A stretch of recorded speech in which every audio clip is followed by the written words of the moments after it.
You're listening to Skeptoid. I'm Brian Dunning from Skeptoid.com. Finding Slumach's Gold.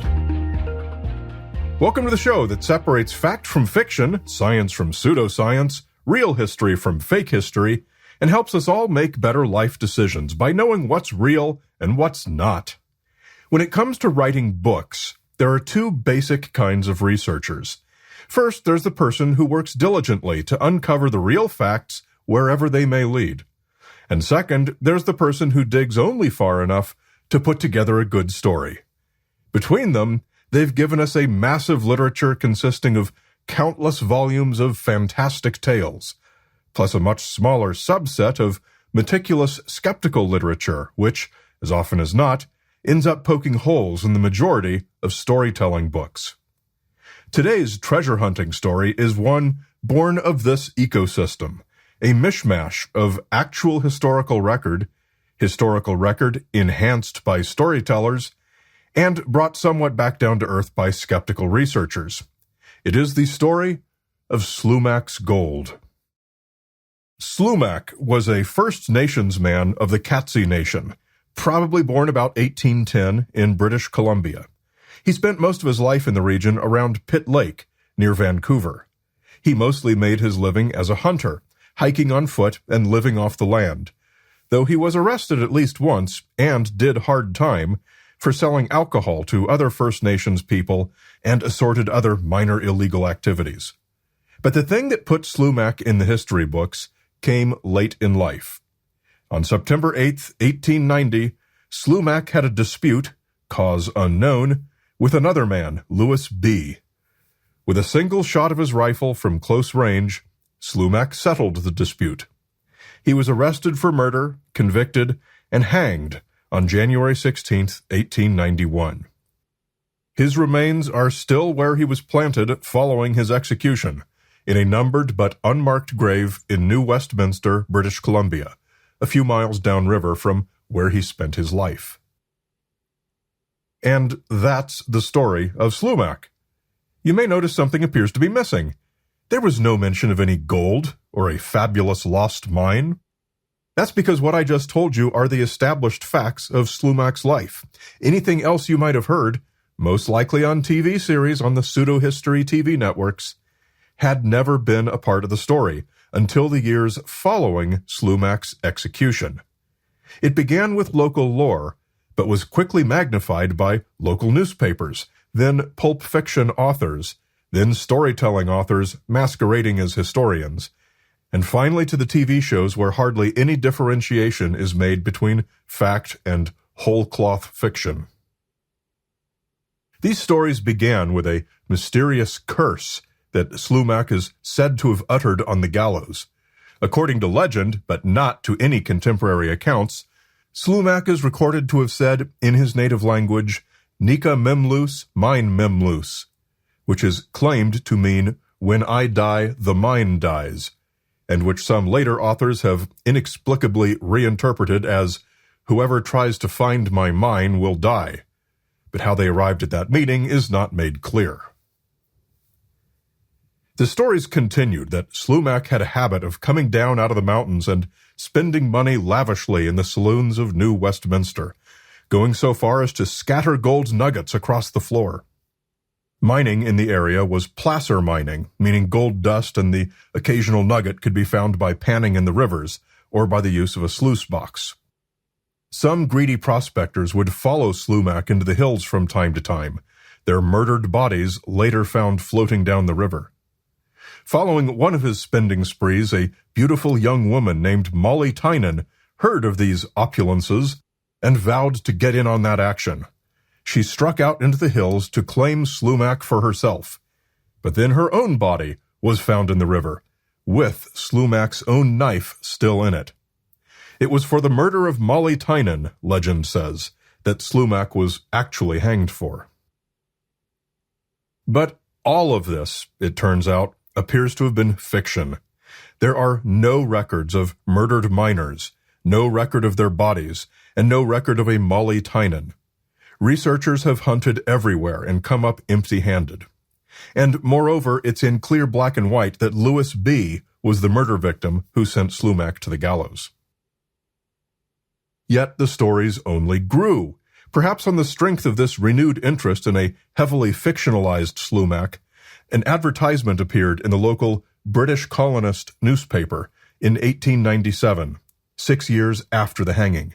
It was a stock offering in something called the Slumach Mining Company, an effort to raise up to $500,000 in $1 shares, and researchers found that its board members included the mayor, the city clerk, an editor, and Slumach's own defense attorney. Surely such a venture wouldn't exist unless there was an exceedingly rich Slumach's mine up in those hills somewhere, right? And surely it wouldn't have all those illustrious names attached unless these people knew Slumach and his mine were legit. Well, not so fast. Anyone familiar with how the business of mining worked in the gold rush days would be very familiar with this. As Mark Twain noted in his famous book Roughing It, modesty of nomenclature is not a prominent feature in the mines.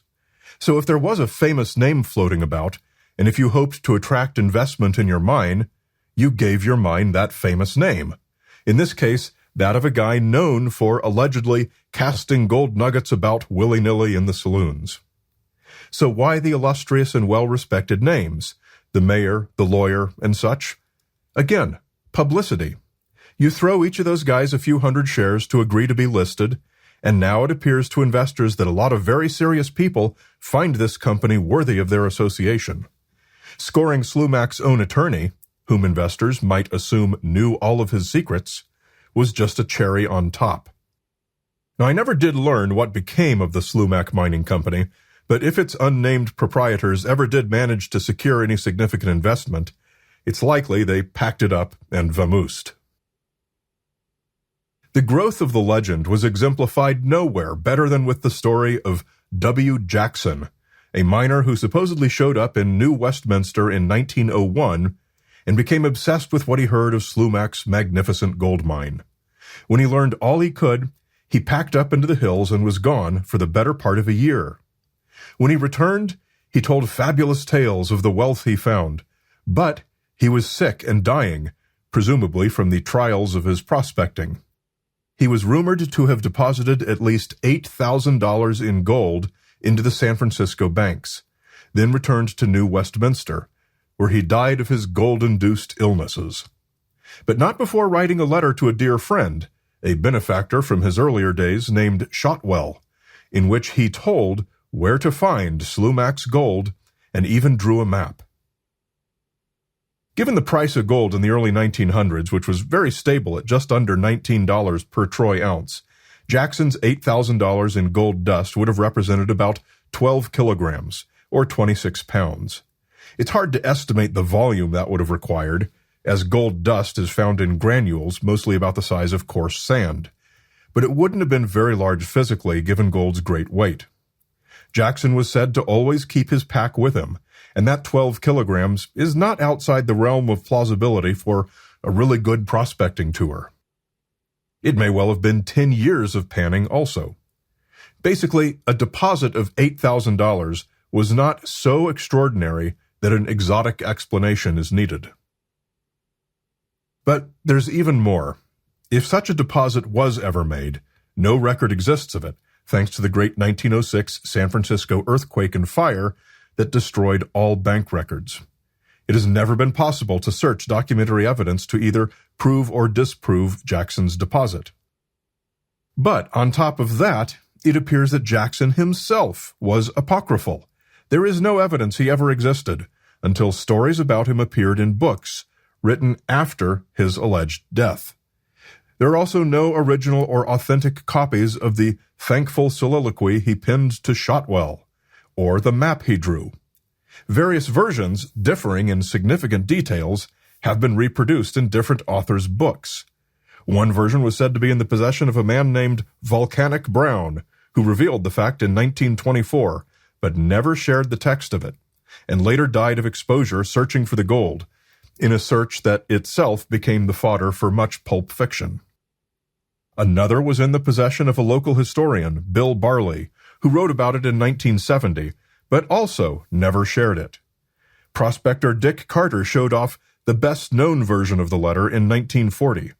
Fraser MacDonald, who had been New Westminster's Gold Commissioner for 22 years, told the authors of the 2024 edition of the book Slumach's Gold that he'd personally seen at least a dozen versions of Jackson's map, each showing a different location for the mine, including some sold in gift shops to tourists. But we could go on endlessly if we were to mention every personality, every little side story, every expedition, every sensationalizing author that have been associated with the story of Slumach's gold mine. They are countless. But it's been the TV shows that have really brought Slumach's gold out from being a smaller story known mostly to Canadians and into a larger spotlight seen by people everywhere. One of the earliest came from Bill Barley, holder of one of the maps, who featured the story in his 1980s Canadian series Gold Trails and Ghost Towns. 1994 saw a TV docudrama about it, Curse of the Lost Gold Mine. The story got its first big boost in 2002 when a popular series about flying, Wings Over Canada, flew to the sites mentioned in the Slumach legend. But it went really big time in 2015 when the History Channel and Animal Planet aired the series Curse of the Frozen Gold, and then History told the same story again in 2022's Dead Man's Curse. If you've heard of Slumach's story before, it's likely from one of these series. And it's really these TV producers who make these shows that give every crazy little twist anyone ever added to the story as if it's a proven historical fact. And these book authors with the silly fake letters and maps from the fake Jackson to the fake Shotwell, who represent the kinds of researchers I talked about at the top of the show, those who are only interested in learning just enough to tell a wild story. The others, the careful investigators who genuinely want to know what really happened and do the work to prove it or disprove it, are represented by authors such as Antonson, Trainer, and Antonson, who wrote the book I mentioned earlier, the 2024 Slumach's Gold. It's a dense volume and it follows every thread you might want to know about. But the main reason I want to mention it is that they tell a story of being contacted by the producers of what would become Curse of the Frozen Gold. And the producer told them their 2007 edition had been, quote, a valuable resource, and would they like to contribute more material?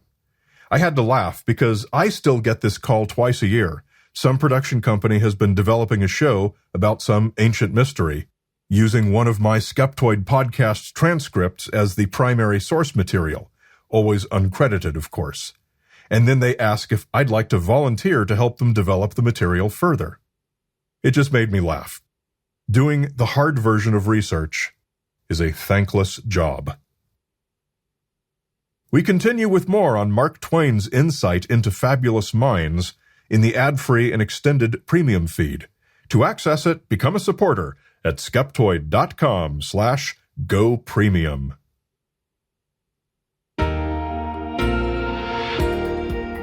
A great big Skeptoid shout-out to our premium supporters, including Will and Keely Brooks, Skeptical Bunny, Joe Sorich, and our friends at Babyford International.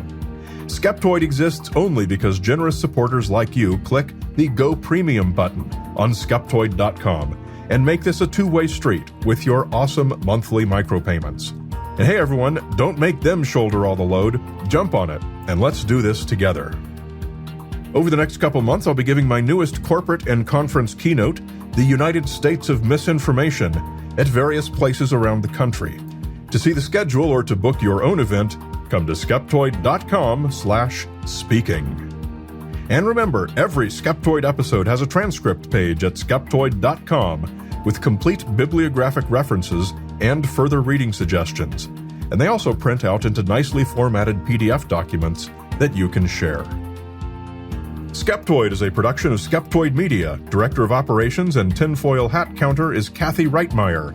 Marketing Guru and Illuminati Liaison is Jake Young. Production Management and All Things Audio by Will McCandless. Music is by Lee Sanders. Researched and written by me, Brian Dunning. You're listening to Skeptoid, a listener-supported program.